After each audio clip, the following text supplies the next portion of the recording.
अगर मुसीबतें हैं तो मुस्कुरा कर चल, अगर तूफान है तो पैरों तले दबा कर चल। मंजिलें तुझसे कभी दूर जा ही नहीं सकती, खुद पे इतना हौसला जता कर चल। ज़मीन पर बैठे हुए आसमान क्या देखता है, ये ज़माना सिर्फ उड़ान देखता है।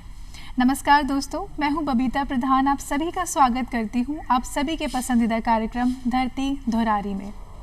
आज के इस एपिसोड में हम आपको एक बड़ी ही स्पेशल पर्सनालिटी से मिलवाने वाले हैं।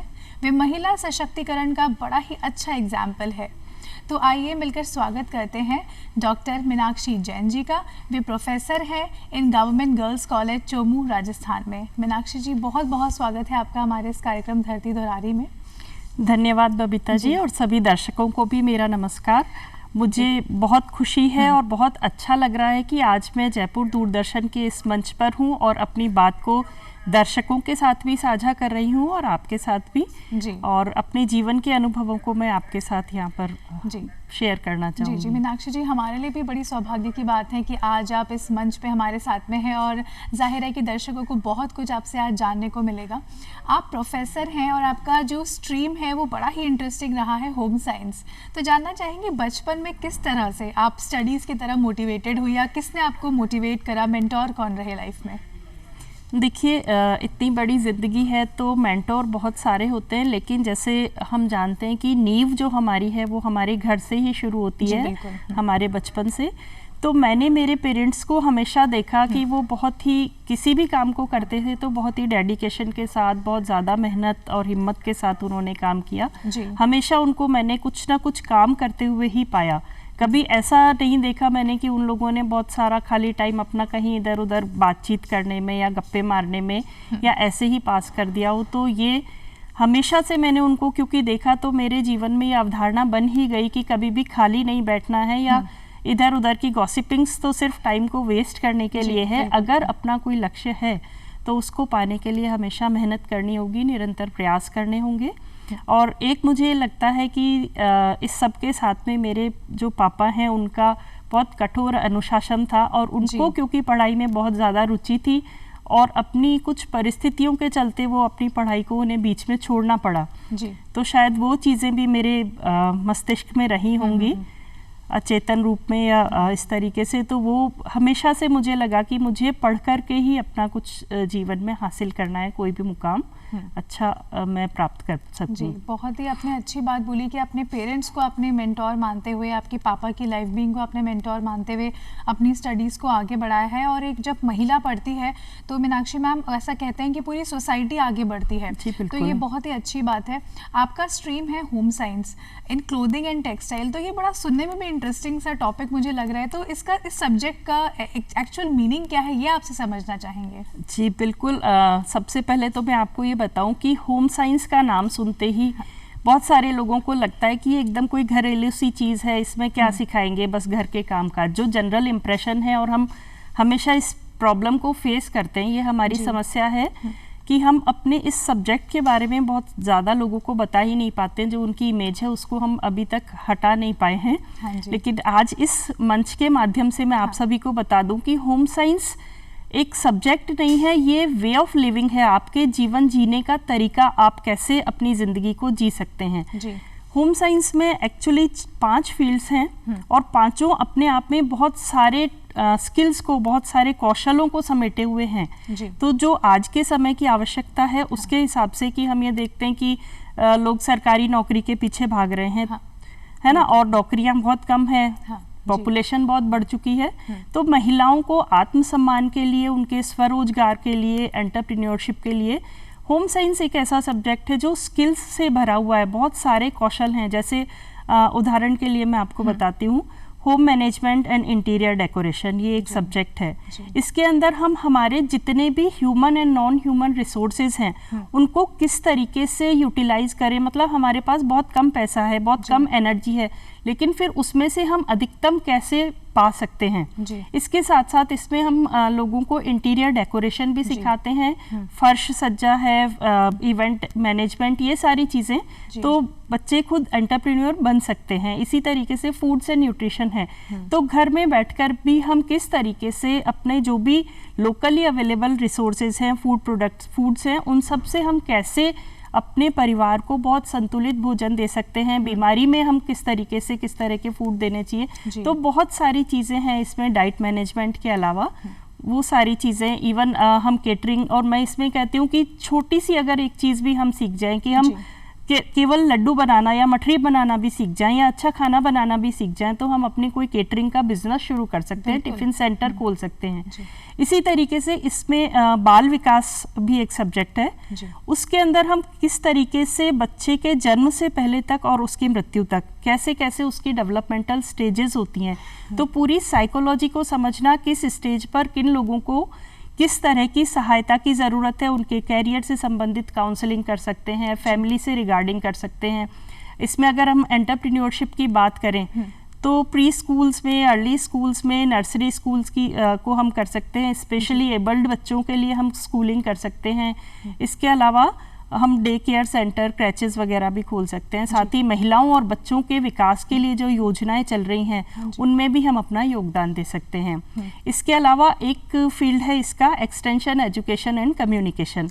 इसमें हम जितनी भी साइंटिफिक रिसर्चेस होती हैं, अब ग्राउंड लेवल पर लोगों को इसकी बिल्कुल जानकारी नहीं है कि लेबोरेटरीज में क्या चल रहा है या फील्ड में क्या चल रहा है। तो जो भी लेटेस्ट इंफॉर्मेशन है, जो भी नई नई इनोवेशंस हो रहे हैं, नई खोज चल रही हैं, चाहे वो खेती के लिए हो, चाहे वो रंगाई छपाई या स्वरोजगार की हो, सरकार की जो भी योजनाएं ग्रामोत्थान के लिए चलती हैं, ग्रामीण महिलाओं के लिए, अलग अलग जाति और समुदायों के लिए, उन सब की जानकारी उन लोगों को जो उससे रिलेटेड हैं उनको उनके लेवल पर उनके तरीके से समझाना और वहाँ तक पहुँचाना। इसके साथ साथ ही गांव के लोगों का या जो भी रूरल पॉपुलेशन है वहाँ पर हम कैसे हेल्थ एंड हाइजीन का ध्यान रखें, किस तरीके से हम उन लोगों का आर्थिक और सामाजिक विकास कर सकते हैं, क्या क्या कुरीतियां हैं उन सबको हम कैसे हटाने में मदद करें। तो ये सारी चीज़ें हम एक्सटेंशन एजुकेशन एंड कम्युनिकेशन में पढ़ते हैं। इसके साथ साथ ही कुछ फील्ड ऐसे भी हैं जिनसे हम बच्चों का ओवरऑल पर्सनैलिटी डेवलपमेंट इसमें कर सकते हैं।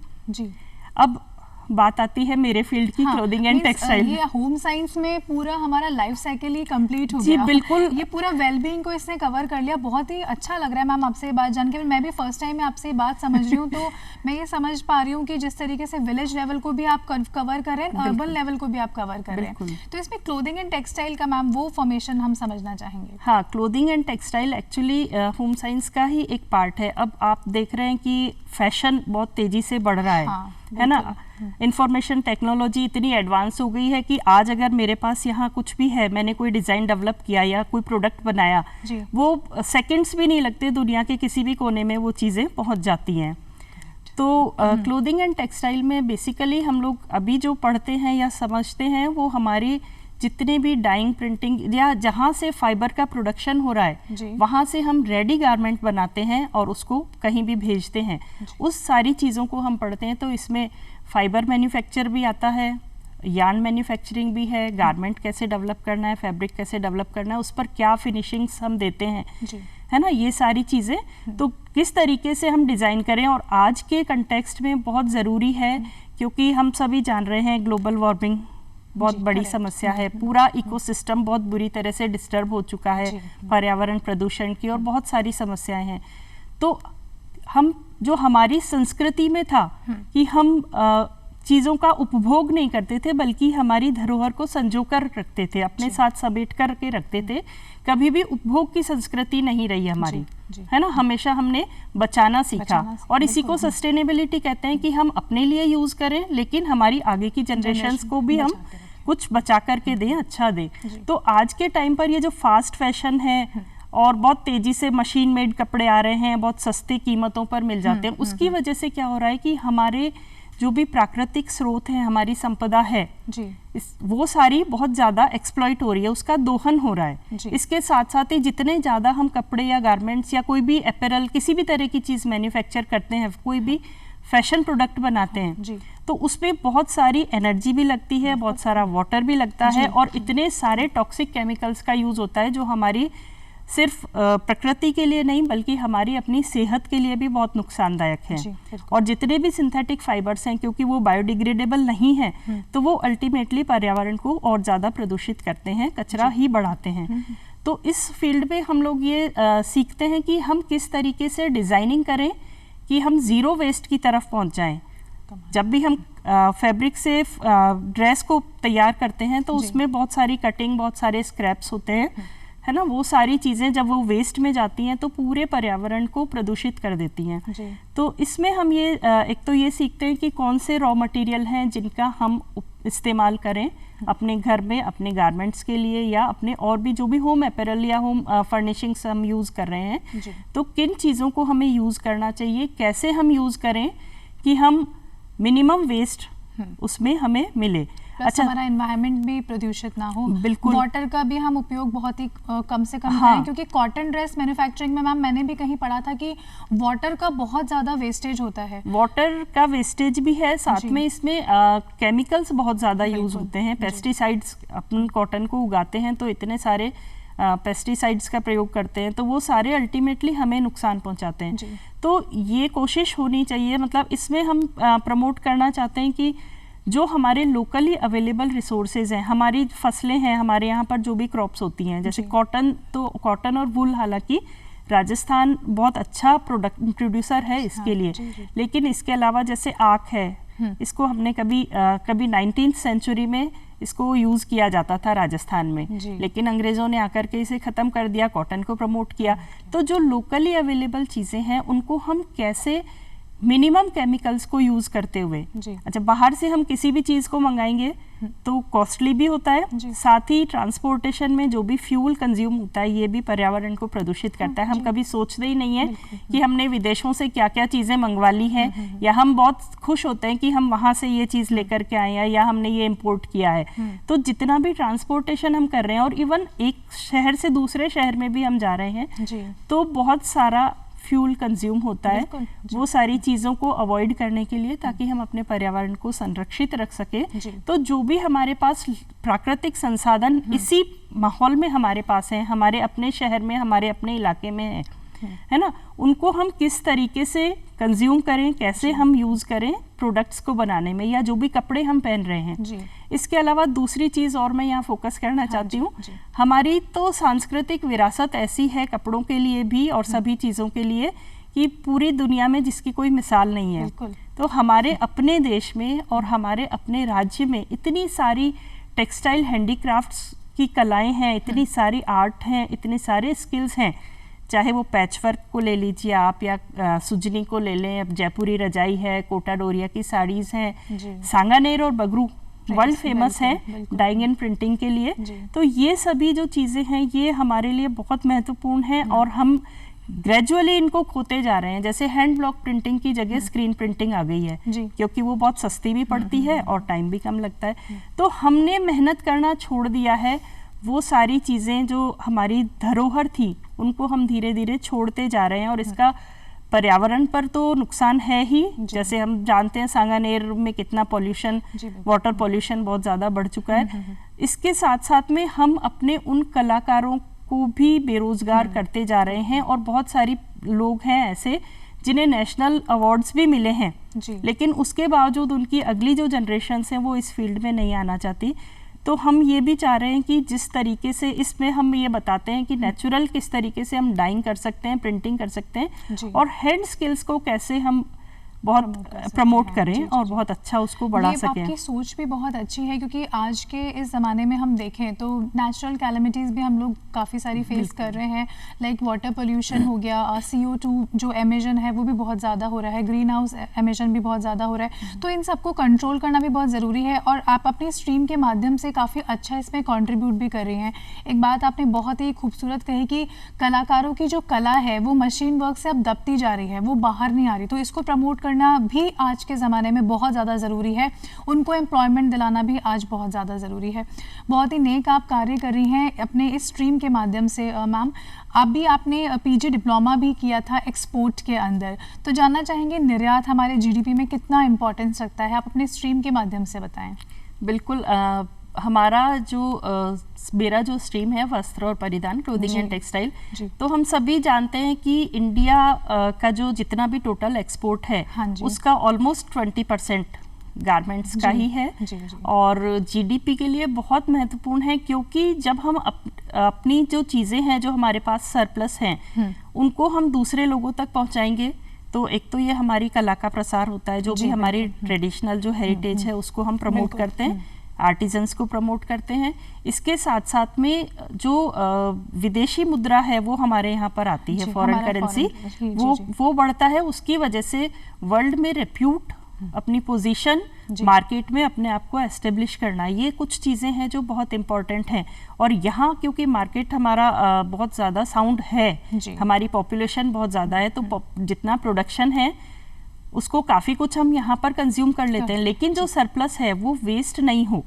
इस पे मैं एक चीज़ और ऐड करती हूँ, ODOP जो प्रोग्राम है, One district, one ये product, बहुत ही अच्छा प्रोग्राम है। हाँ, 1 डिस्ट्रिक्ट 1 प्रोडक्ट, जी। ये हमें अपनी जड़ों से जोड़ता है। मैं बिल्कुल, किसी भी शहर में हूँ, किसी भी गांव में हूँ, तो वहाँ मेरी अपनी लोकल कम्युनिटी की क्या स्ट्रेंथ है, विशेषता है, मैं बिल्कुल। उसको पहचान करके और उसको अपने बिजनेस में, अपने एंटरप्रेन्योर में ला सकती हूँ। जी, बिल्कुल। तो उसकी वजह से जो भी लोकल आर्टिजन्स हैं जो काम कर रहे हैं ग्रास रूट लेवल पर, अगर उनके प्रोडक्ट्स को हम वर्ल्ड वाइड फेमस करते हैं या जी। वहाँ उनको इंट्रोड्यूस करते हैं, तो उन लोगों को भी बहुत अच्छा इकोनॉमिक सपोर्ट मिलता है, साथ ही रेप्यूट भी बढ़ती है। क्योंकि जो हैंडवर्क कर रहे हैं, हाथ से काम करने वाले लोग हैं, उनको अभी हम बहुत अच्छी नज़रों से नहीं देखते, उनकी डिग्निटी काफ़ी लो कर चुके हैं हम लोग।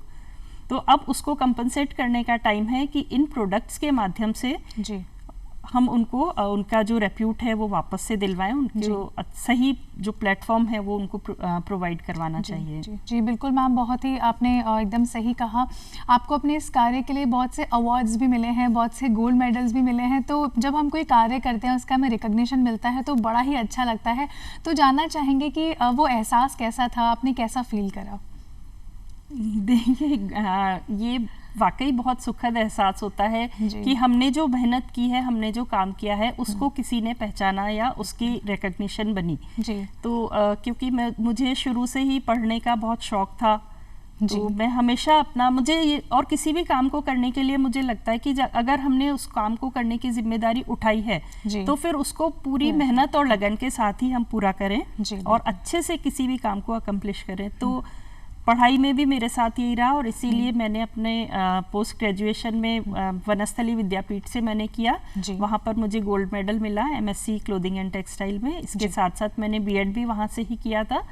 तो मैंने ना सिर्फ अपने विद्यापीठ में, मतलब अपनी यूनिवर्सिटी में, बल्कि पूरे राजस्थान में हाईएस्ट मार्क्स मुझे मिले थे और इसके लिए महाराणा मेवाड़ फाउंडेशन उदयपुर की तरफ से भी मुझे अवार्ड दिया गया था। जी, जी, जी, बहुत ही हमारे लिए गर्व की बात है कि हमारे राजस्थान की बेटी इतना आगे बढ़ी है स्टडीज़ में, आपने बहुत सारे अवार्ड्स पाए हैं, तो बहुत ही अच्छा लग रहा है ये सब जानकर। मैम, आपने रिसर्च किया है, सोलर को आपने काफ़ी इन्वॉल्व करा हुआ है, सोलर एनर्जी, एंड ये रिसर्च आपने 1996-97 में किया था, जबकि उस टाइम पे इतना अवेयरनेस नहीं हुआ करता था। तो जानना चाहेंगे कि कैसे मुमकिन हुआ, वो रिसर्च थी क्या, उसमें कितना यूटिलाइजेशन पॉसिबल रहा, कैसा रहा?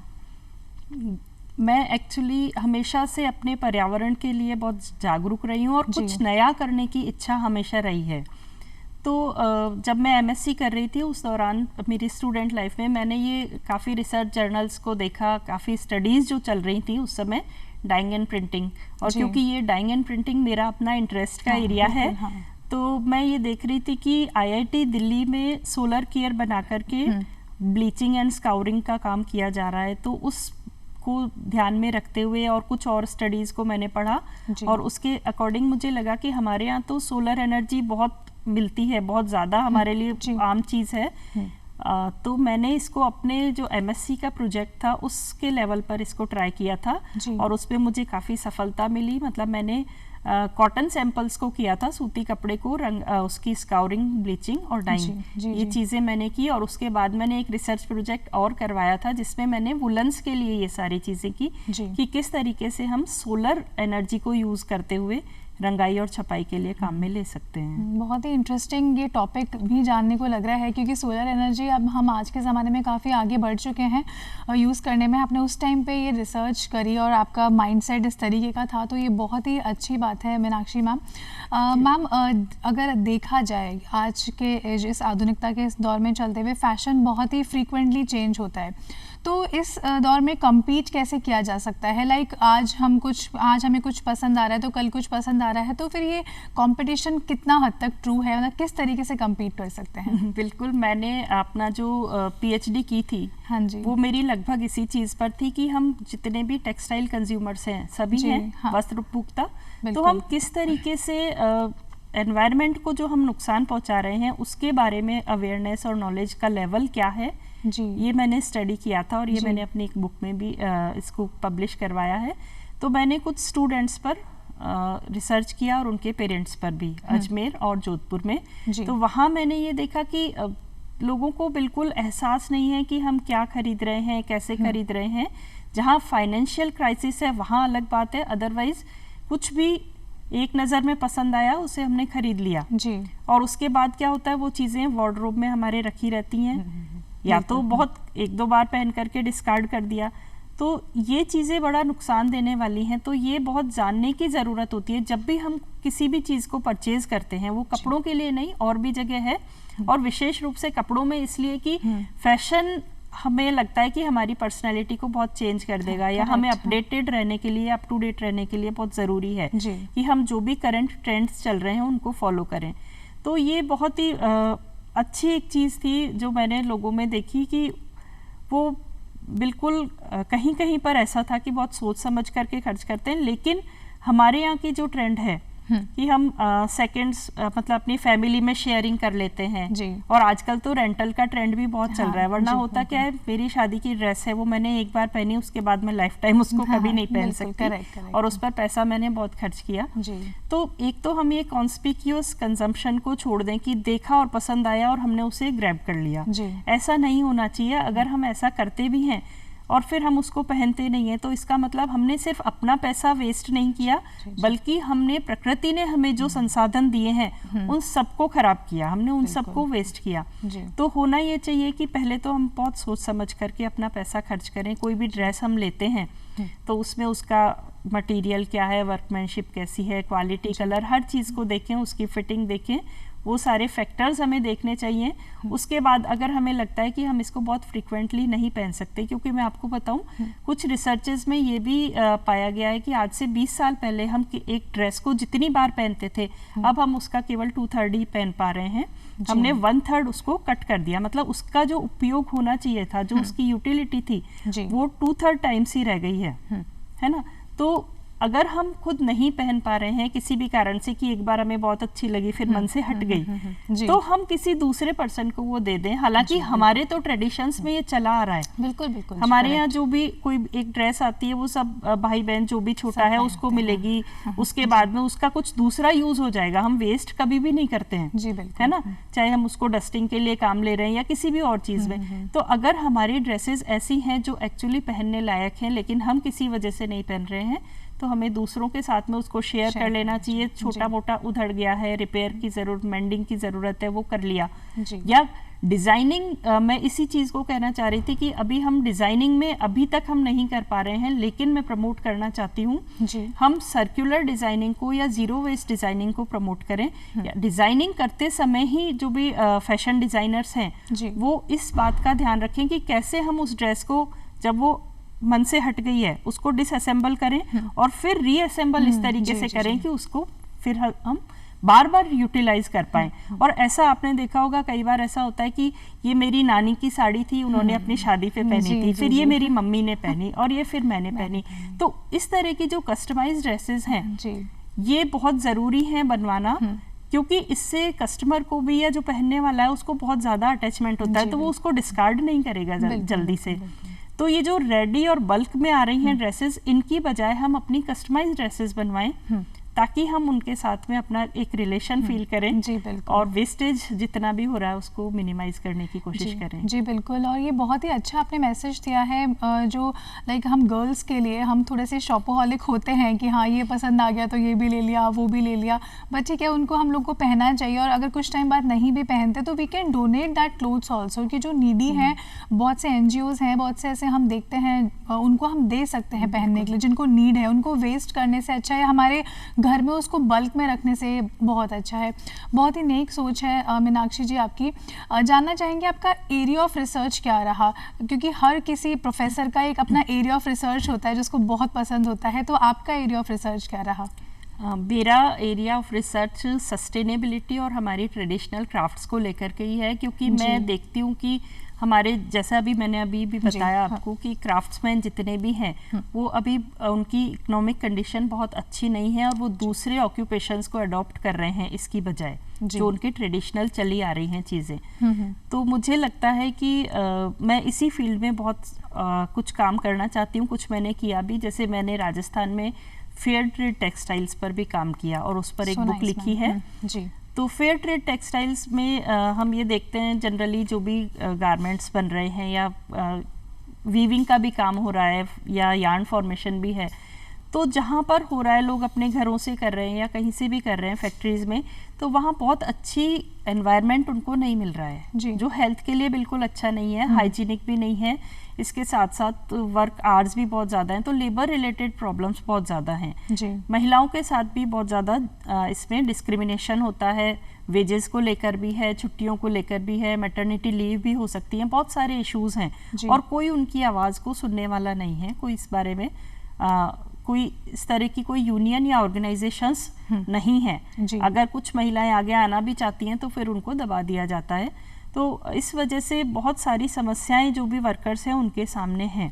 तो फेयर ट्रेड टेक्सटाइल्स का मतलब यही है कि जो लोग काम कर रहे हैं उनको उनके पूरे वेजेस मिलें, जितना लेबर है, वर्क आवर्स की लिमिटेशन हो, ऐसा नहीं हो कि भाई ऑर्डर आया है, बहुत बड़ा ऑर्डर है और रात दिन लग के पूरा करना है, तो फिर उनकी फैमिलीज, क्योंकि ज़्यादातर जो स्टिचिंग के, एम्ब्रॉयडरी के काम होते हैं इसमें महिलाएं एंगेज्ड होती हैं, तो उनकी फैमिली सफ़र करती हैं। इसके साथ साथ में जो भी उनको जॉब देने वाले लोग हैं वो उनके साथ मिसबिहेव भी करते हैं, तो वो सारी चीज़ें हटें, चाइल्ड लेबर हटे, उस सब की दिशा में। हालांकि हमारे स्टेट में अभी बहुत कम संस्थाएं हैं जो इस तरह का फॉलो कर रही हैं। उसके पीछे कुछ कारण हैं। एक तो ये कि अगर वो अपने वर्कर्स को ज़्यादा पैसा देंगे या उनको अच्छा एनवायरनमेंट देंगे तो उसमें कॉस्ट ज़्यादा आती है। जैसे ही कॉस्ट ऑफ प्रोडक्शन बढ़ती है वैसे ही कॉस्ट ऑफ सेल भी बढ़ जाएगी। तो इतना खरीदने वाले या इतना पैसा देने वाले कस्टमर्स भी होने चाहिए। तो ये लोगों में जागरूकता लाने की बहुत ज़रूरत है कि वो कम से कम ये तय कर लें या किसी लेबलिंग के माध्यम से या ब्रांडिंग के माध्यम से कि ये फेयर ट्रेड प्रोडक्ट है, इसमें हम, ठीक है, हमने किसी को डोनेट कर दिया चैरिटी में, हमने इसी मंदिर में दान किया या वहाँ किया, उसकी बजाय जो काम कर रहा है हम उसके फेवर के लिए, उसको सपोर्ट करने के लिए कुछ कर रहे हैं। तो ये चीज़, ये अवेयरनेस जब तक लोगों में नहीं आएगी तब तक इस तरह के प्रोडक्ट्स का पॉपुलर होना थोड़ा सा मुश्किल है। हालांकि इसको अगर मैं सर्क्युलरिटी या ज़ीरो वेस्ट के साथ में जोड़ूँ तो जो भी प्रोडक्शन मेरे यहाँ है उसका जितना भी वेस्ट है, अगर मैं उसको किसी दूसरे प्रोडक्ट के लिए यूटिलाइज कर लूँ तो कॉस्ट ऑफ प्रोडक्शन को कम किया जा सकता है। बिल्कुल, बहुत ही अच्छा आपका एरिया ऑफ रिसर्च है जिसमें आप बहुत सी चीज़ों का ध्यान भी रख रही है। हालांकि लेबर लॉज के माध्यम से बहुत से ऐसे लॉज आ चुके हैं जब बहुत सी चीज़ें रेगुलेट भी हो चुकी है, वुमेन वर्किंग पे भी काफ़ी अब काम किया जा रहा है और आपका एरिया ऑफ रिसर्च भी काफ़ी इंटरेस्टिंग है। Meenakshi ma'am, we are very proud of you कि आपने, आपकी जो सोच है वो अपने, आपके जो स्टडीज़ के माध्यम से आप इस हद तक सोच पा रहे हैं।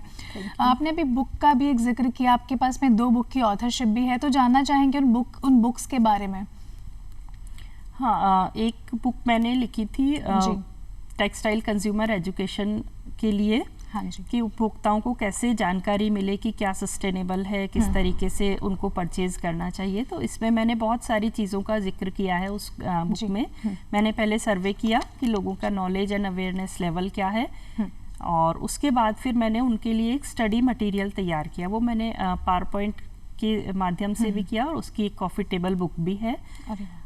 तो उसमें मैंने बहुत सारी चीज़ें कि कैसे वो ओवर द काउंटर टेस्ट कर सकते हैं, किस तरह के टेक्सटाइल कंज्यूमर प्रोटेक्शन एक्ट उनको कैसे हेल्प करेगा, या वो एक जागरूक उपभोक्ता कैसे हो सकते हैं, क्या क्या उनके राइट्स हैं और क्या क्या ड्यूटीज़ हैं, इसके ऊपर मैंने वो बुक लिखी थी।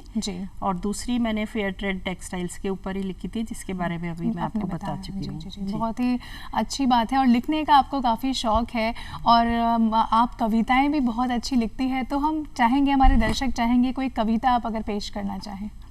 जी बिल्कुल, मैं क्योंकि महिला अधिकारों के लिए ज़्यादा चिंतित रहती हूँ, बात करती हूँ, जी तो उससे संबंधित एक कविता है, वो मैं बिल्कुल। आपको दर्शकों को भी सुनाना चाहती हूँ। जी जी मैम बिल्कुल। वो जो मौन है, निशब्द है, हम्म, शून्य में खोई, भावविहीन, अपने अस्तित्व को खोजती, क्या कोई अबला? नहीं, वो सचमुच नहीं है ऐसी, उसमें तो हिरनी सी चंचलता है असीम आकाश में उड़ने की चाहत और सागर की तरंगों सी लहराने की तमन्ना। सब कुछ खुद में समेटे सृष्टि को रचने वाली वो, अपने भावों को रिश्तों में संजोने वाली वो अब अपने को जीना चाहती है, खुलकर कुछ कहना चाहती है, अपने पंखों में समेटना है उसे आसमान और भरनी है एक ऊंची उड़ान। जानती है वो कि जब वो खुद अपना रास्ता बनाएगी, तभी कदमों में मंजिल और मुट्ठी में आसमान को पाएगी। सो स्वीट मैम, बहुत ही खूबसूरत, बहुत ही खूबसूरत। ये जो आपके जो लिरिक्स आपने जो ये लिखे हैं, जो लाइंस आपने लिखे हैं, इतनी खूबसूरत है कि एक महिला की खूबसूरती को दर्शा रहे हैं। इसमें ये नहीं बताया जा रहा कि महिला अबला है, नहीं, वो कुछ भी कर सकती है, कुछ भी अकम्प्लिश कर सकती है। बहुत ही अच्छा आप लिखती हैं मैम, जान के बहुत ही अच्छा लग रहा है। आजकल के इस आधुनिकता के इस दौर में स्ट्रेस काफ़ी ज़्यादा डेवलप हो रहा है लोगों में, लोग टेंशन काफ़ी ले रहे हैं, बच्चों को पढ़ाई की टेंशन हो रही है, तो एम्प्लॉयज़ को टारगेट की टेंशन है, तो बहुत सी टेंशन्स आजकल लाइफ में चल रही है। तो किस तरीके से बैलेंस किया जा सकता है इस चीज़ को? देखिए, इसमें फिर मैं ये कहना चाहूँगी कि हमारा जो सब्जेक्ट है होम साइंस, ये आपको टाइम मैनेजमेंट भी सिखाता है, रिसोर्स मैनेजमेंट भी सिखाता है। तो हम सभी जानते हैं कि हमारे पास लिमिटेड टाइम है, 24 घंटे एक दिन में, एनर्जी लेवल भी उतना ही है। तो बहुत सारे टारगेट्स हैं, बहुत सारे स्ट्रेसेस हैं, उनको पूरा करने के लिए हमें टाइम मैनेजमेंट बहुत ज़रूरी है। साथ ही ये भी देखना पड़ेगा कि हमारी प्राथमिकता क्या है। प्रायोरिटी बेसिस पर हम अपने टास्क को अगर शेड्यूल कर लें तो स्ट्रेस को बहुत कम किया जा सकता है और टारगेट्स अचीव किए जा सकते हैं। इसके साथ साथ में बहुत ज़रूरी है, देखिए, परिवार वालों का सहयोग तो बहुत ज़रूरी है कहीं भी किसी भी काम को करने के लिए जी। और साथ ही ये होना चाहिए कि हम अपना जो भी काम करते हैं उसमें पूरा डेडिकेशन के साथ करें। और स्ट्रेस को रिलीव करने के लिए कुछ हॉबीज़ हमेशा अपने साथ रखनी चाहिए, कुछ रुचियाँ, वो चाहे आपकी स्पोर्ट्स में हो सकती हैं, किसी की ड्राइंग में हो सकती है, म्यूज़िक में हो सकती है। आप अपने आप को फिट रखने के लिए मेंटल एक्सरसाइज, योग, ये सब हमारी जो परंपरागत चीज़ें हैं, योग है, ध्यान है, ये सब को फॉलो कर सकते हैं। तो इस तरीके से स्ट्रेस को बहुत हद तक रिलीव किया जा सकता है। और मीनाक्षी मैम, आपसे जानना चाहेंगे आपकी हॉबीज़ क्या क्या है? मैं देखिए मैं काफ़ी साहित्य को पढ़ती थी पहले, हालांकि अब मैं उतना टाइम नहीं दे पाती हूँ इसके लिए, लेकिन डांस और म्यूज़िक, ये दोनों मेरी हॉबीज़ हैं। और मैं गाने सुनती बहुत हूँ, डांस कर लेती हूँ। So nice ma'am. स्पोर्ट्स में भी आपका काफ़ी इंटरेस्ट रहा है? हाँ, एक्चुअली मैं जब बीएससी में थी, बीकानेर में हम लोग पढ़ते थे, होम साइंस कॉलेज बीकानेर में, तो उससे पहले बैडमिंटन में खेला करती थी। लेकिन उस वक्त ये हुआ कि जब हम लोग सेकेंड ईयर में थे तो यूनिवर्सिटी के जो टूर्नामेंट्स होते थे उनमें गर्ल्स के लिए बास्केटबॉल का टूर्नामेंट नहीं था, नहीं होता था। तो हम लोगों ने, हमारी क्लास ने ये डिसाइड किया कि हम इस बार इसको शुरू करवा देंगे। तो हालांकि खेलते हम शुरू से रहे हैं बचपन से, क्योंकि पहले का दौर वो था जब बहुत ज़्यादा मोबाइल्स और इस तरह की चीज़ें नहीं थी, तो बहुत सारा टाइम होता था जिसमें हम बहुत सारी एक्टिविटीज़ कर पाते थे। जी बिल्कुल। तो फिर हमने क्लास ने ये डिसाइड किया कि हम अपनी एक बास्केटबॉल टीम बनाते हैं। और हम लोगों ने काफ़ी प्रैक्टिस की और हम इंटर यूनिवर्सिटी के लिए भी सेलेक्ट हुए थे। तो स्पोर्ट्स तो फिजिकली और मेंटली फिट रखने के लिए बहुत अच्छा साधन है। जी जी जी बिल्कुल मीनाक्षी जी, बहुत ही अच्छा लग रहा है कि आप स्पोर्ट्स में भी रही हैं, आप लिखती भी हैं, आप साहित्यकार भी हैं, आप होम साइंस की इतनी अच्छी प्रोफेसर भी, आप एक मल्टी टैलेंटेड पर्सनालिटी है। तो ज़रूर है, हमारी जो महिलाएँ हैं उनके लिए हम चाहेंगे आप कोई एक ऐसा सक्सेसफुल मंत्रा बताएँ, कोई मैसेज दें जो वुमेन कुछ अपनी लाइफ में करना चाहती है, आगे बढ़ना चाहती है, स्टडीज़ में अपना नाम कमाना चाहती हैं। एक स्वीट शॉर्ट मैसेज मैम। बिल्कुल, जो भी करें पूरी सकारात्मकता के साथ, पूरी लगन और मेहनत के साथ करें। कभी भी जो सामाजिक नियम हैं उनको इतना आप उल्लंघन उनका नहीं करें कि आपके विरुद्ध कोई लोग खड़े हो जाएं। आपको अपना जो भी मुकाम हासिल करना है, जिस भी मंजिल पर आप पहुंचना चाहते हैं, उस पर दृढ़ निश्चय और संकल्प के साथ जाइए। अपने परिवारजनों को साथ लेकर के आगे बढ़िए, तो कभी भी ऐसा नहीं होगा, चाहे वो आपकी पढ़ाई है या कैरियर है, तो वहाँ आप हमेशा आगे बढ़ेंगे, हमेशा ही तरक्की कर पाएंगे। जी जी जी, बहुत ही अच्छा आपने मैसेज दिया है वुमेन्स के लिए। मीनाक्षी मैम, आज आप हमसे जुड़े और हमारे दर्शकों को इतनी अच्छी आपसे बातें जानने को मिली, आपका बहुत बहुत धन्यवाद। बहुत बहुत धन्यवाद। आपका भी बहुत धन्यवाद बबीता जी, और जयपुर दूरदर्शन को भी मैं बहुत धन्यवाद देती हूँ कि आपने मुझे ये मंच प्रदान किया अपनी बातों को रखने के लिए। जी, तो दर्शकों, आज हमारी मुलाकात हुई डॉक्टर मीनाक्षी जैन के साथ में, जो प्रोफेसर हैं government girls college Chomu Rajasthan में, जिन्होंने बहुत से हमें बातें बताई। होम साइंस जो सब्जेक्ट है इसका महत्व बताया, स्टडीज़ के लिए वुमेन को क्या क्या करना चाहिए, किस तरीके से वो स्ट्रेस फ्री रहे, ये बहुत सी बातें उनसे हमें जानने को मिली। तो आज के लिए इजाज़त लेते हैं, अगले कार्यक्रम में फिर से एक नई पर्सनालिटी के साथ में आप सभी से मुलाकात होगी। तब तक के लिए इजाज़त दीजिए बबीता प्रधान को। देखते रहिए दूरदर्शन राजस्थान। नमस्कार।